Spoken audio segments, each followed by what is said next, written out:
Hello and welcome to the channel. I'm Travis.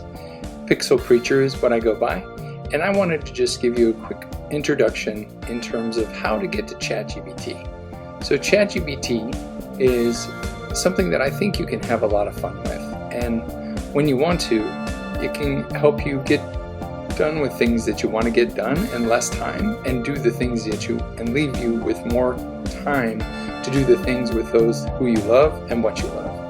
Alright, let's get right in.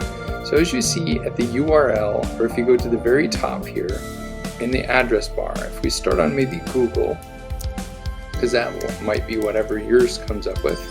So if it's google.com, it may look something like this. So when you go to the URL up here, it will change a little bit of, I'm going to make it bigger for you, if it'll allow me to. No, it's not allowing me to. Okay, it's essentially you're going to type in chatGPT, like George, Paul, Tom.com. And there you go. And if you want to later, you can get an account for the purposes of what we're going to be doing for today. You don't need that. So that is essentially how you get into chatGPT.com. I look forward to seeing you in our series where we learn little bits and pieces along the way and some best tips and tricks that I learned. Thanks so much. This is Pixel Preacher signing off.